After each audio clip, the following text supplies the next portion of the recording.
Hey guys, Indie Explorer here.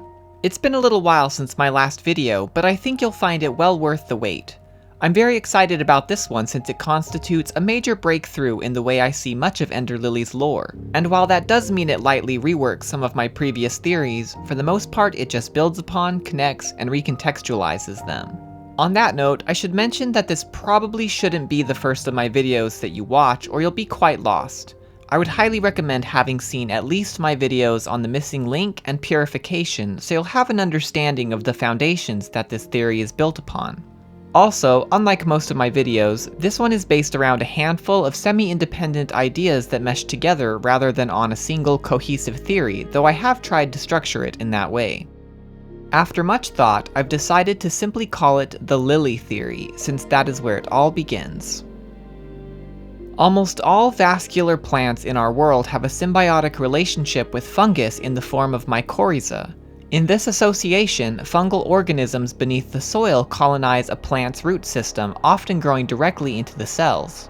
Generally, the plant will provide the fungus with organic molecules via photosynthesis, while the fungus provides the plant with mineral nutrients from the soil. I propose this same process occurs in ender lilies between lily flowers and the blight. The two are not just growing next to each other, but are inseparably entwined through the lily's root system and have grown together for so long that they are now essentially one. There is considerable evidence for this. We see blight tendrils beneath the still water of the eastern fount. Fredia in her blighted state remarks that the lilies are growing from her body, the verboten domain, and a massive number of red lilies can be seen growing within the abyss. This matters because, as I explained in my missing link video, Lily and the other priestess clones were grown directly from the blight. If the blight and lilies are functionally the same organism, this means that the clones are literally part lily and share the flower's DNA. This helps explain their special interactions with the flowers and gives new meaning to the fact that they were collectively named lilies. We can extend this idea even further though. Did you ever wonder why the blighted lord has lily petals growing out of its back? Or why Fredia's mother Elise chose to give birth in a cold, stony fountain? The answer is clear. From the very beginning, white priestesses were grown from the blight, a substance which had been created for this very purpose. Descended from the ancient priestesses as she was, Fredia had lily DNA in her body that was hijacked when the blighted lord took control, hence the petals. And the eastern fount is where Elise felt the most comfortable as she shared a kinship with the multitude of lily flowers blossoming there. In light of this revelation, the unique interaction between White Priestess and Blight makes perfect sense. They have power over it because they are literally a part of it. Just like the roots of the lilies, they are able to hold the fungus within their cells, though it took on a parasitic role for reasons I'll get to in a minute. Despite being grown artificially, the ancient priestesses were very much human and could reproduce and have biological children, as we see in the case of Nymphilia and her posterity down to Lily. In fact, it is possible that only a small number of priestesses were grown before the blight became corrupted, and all priestesses since then were born conventionally. It is curious that, as far as we can tell, only women were grown this way. There are no white priests. While I don't have a definitive answer for this, one possible explanation could be that the ancient society was structured as a matriarchy, and only women were considered worthy enough or pure enough to be created from this sacred substance. Which brings us to the nature of the blight itself. Fortunately, it remains mostly as I explained in the missing link, but with a bit of new information to add. In a nutshell, the blight was conceived by powerful ancient magic to facilitate the ultimate creation, artificial life. At the time of its creation, it was a pure white substance, something like the pure blight we see in Subterranean Lab 3, and was imbued with human DNA to give it an innate understanding of the human body and the methods by which such a thing could be grown. And it worked marvelously. The white priestesses came to be in all their glory, perhaps even being seen as something akin to angels by the ancients.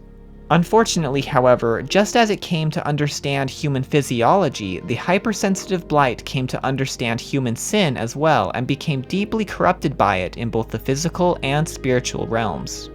Whether or not the ancient sorcerers intended for their creation to be sentient is up for debate, but regardless, I don't think that the corrupted blight is evil. It is not trying to destroy humanity, but to understand it. As a creature that only experiences the impulses of wrath, sloth, and other human sin, its understanding is incredibly limited, so it simply does the one thing it was designed for in the first place: creating bodies. The reason it grows human body parts in the Verboten caverns and semi-sentient blog amalgamations, as well as infecting humans themselves with its spores, is all because it seeks to understand and doesn't want to let go. Why would the Blight go through the trouble to overtake human hosts and take highly detailed imprints of their souls, if not to learn once more how to create such things as it had in its original pure form? After the Blight had turned, the Ancients faced the challenge of finding a way to control it, and the answer to this dilemma was none other than the Deathless Pact ritual. The pact was critical for one simple reason: a White Priestess cannot purify Blight on her own. To understand this, let's back up a bit. According to this theory, when the Blight was in its original pure form, the Lily Priestesses grown from it had significant control over the substance and were able to cultivate it and absorb the fungus into their cells in a process similar to purification, functioning as flowers within the symbiotic relationship. However, the energy of sin exists mostly within the spiritual realm, so when the Blight became corrupted, it developed a new dimensional aspect that the priestesses had no control over, residing as they did in the physical realm. In order to make the purification of sin possible, the priestesses needed a way to tether themselves to the spiritual realm, and they did this through the Deathless Pact ritual. As I've explained in previous videos, the ritual probably worked as follows.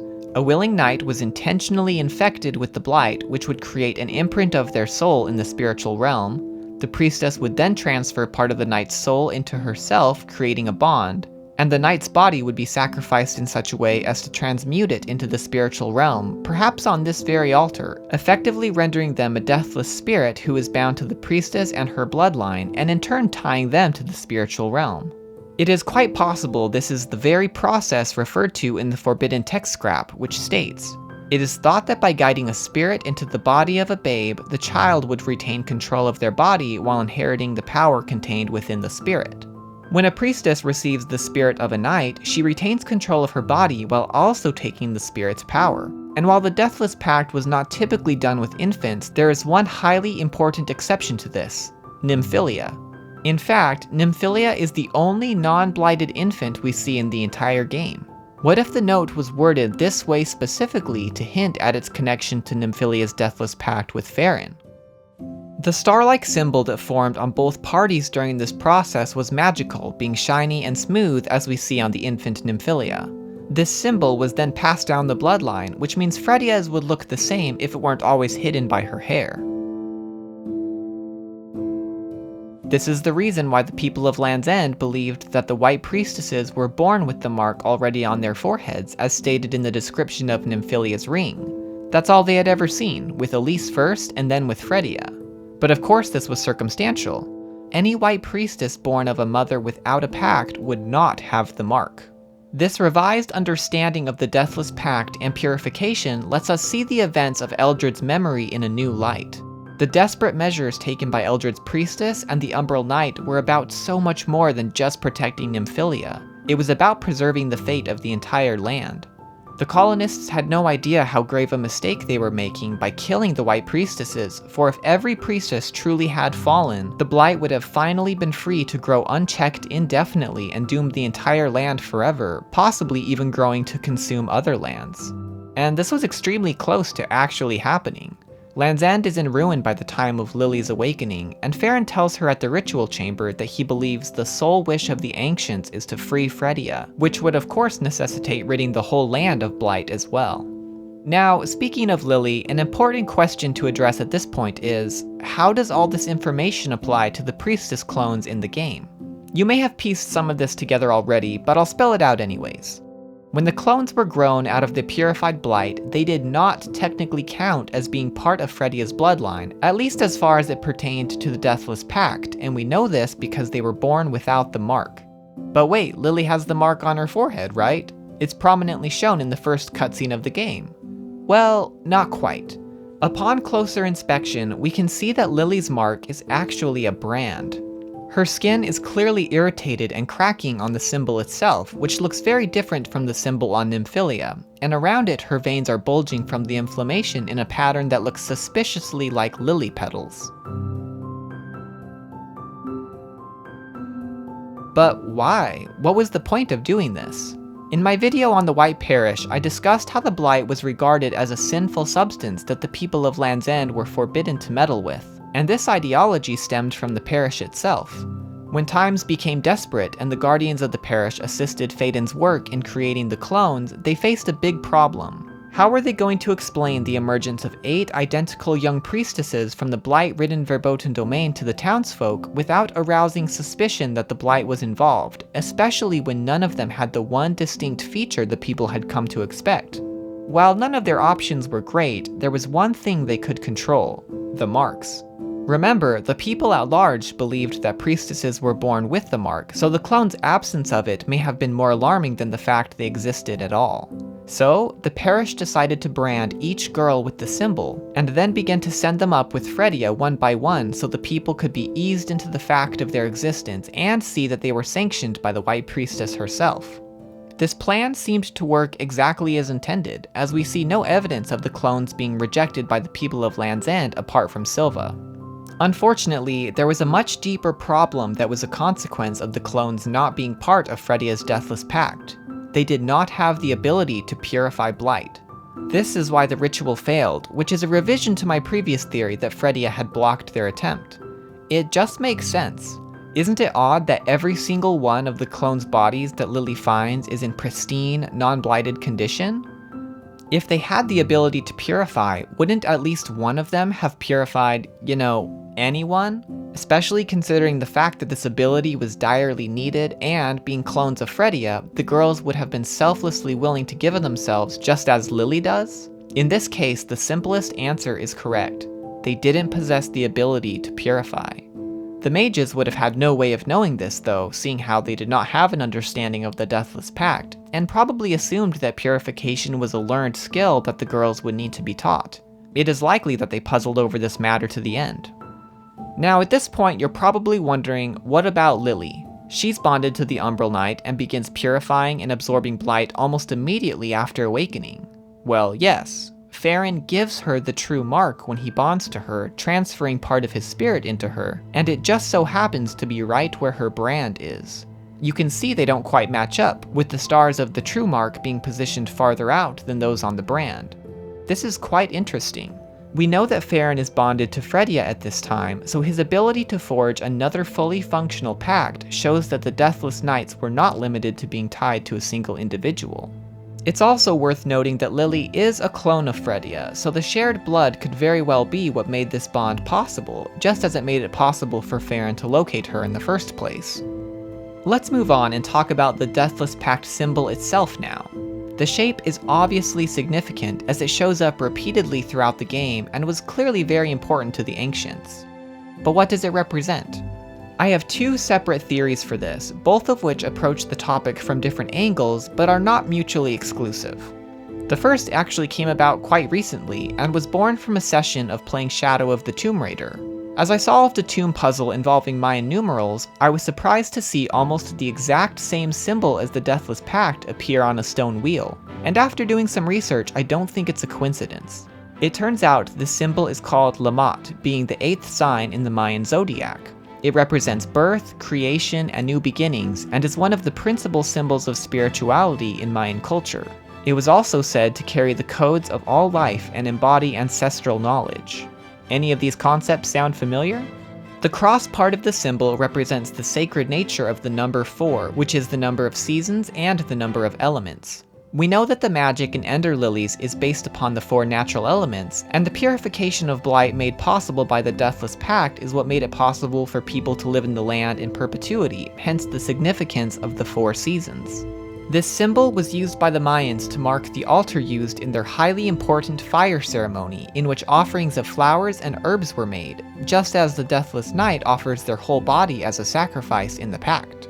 Furthermore, this ceremony was said to be a way of creating a vortex of energy that could be used as a portal into the spirit world. I've previously explained how the Pact ritual transmutes the night into the spiritual realm where they reside as a deathless spirit. The connections here are pretty solid, though it's worth bringing up that this theory has some loose ends. For starters, the Ancients don't seem very connected to Mayan culture at large, with the names and architecture of Land's End being obviously based on Germanic cultures in Europe, and none of the other symbols found in the game have Mayan ties as far as I can tell. Additionally, Lamont also functions as the sign of the rabbit, a creature which never appears in the game, and the symbol is linked to the planet Venus, whose 4 cycles are represented by the 4 circles in the symbol. We know that the Ancients had great interest in astronomy based on the number of orreries we find littered around the game, but there are no references to Venus itself as far as I'm aware. My second theory regarding the symbol is a little more esoteric and speculative, but stick with me. In short, the symbol represents a carbon atom. Carbon is the building block for all life, the atom known for being able to form the most and some of the strongest bonds. The atom has 4 electrons which are available to bond, these being represented by the 4 stars. The nucleus is symbolic of the White Priestess, and the stars, or electrons, are symbolic of the night, since they are what allow bonds to form in the first place. We know that a priestess takes an imprint of every single person she purifies and carries them with her, since when you encounter Fredia in the Abyss, she remarks to Lily, "You came all this way with everyone." Lily only uses 1 of each spirit in-game, since it would of course be redundant to have 20 Hamlet youths by game's end, but it makes sense that she would technically have a spirit for every purification. She purifies not just by absorbing blight from the victim's body, but bonding to their tainted soul as well. Taking this idea further, the Cathedral Days features a striking shattering pattern which could symbolize the infinite connections possible for a priestess to forge. But what about these 6 token symbols? Well, the carbon atom actually has 6 electrons, not 4. However, only 4 of these are valence electrons, which are those that can be bonded, while the other 2 are core electrons. These token symbols are likewise split into 4 and 2. Coincidence? Well, maybe. I'll get to these atomic ramifications in a moment, but first, how would the people have known that the priestess formed these connections at all? We know Fredia's bond with Farron was active despite his slumber, as evidenced by the fact she is able to purify, and it stands to reason that she would have bonded with spirits just as Lily does. Although they are never mentioned by anyone in the game, it is unclear how else Fredia would have fought at the Bastion defense without them, so I think it's safe to assume they were a thing. This theory does have a few potential problems.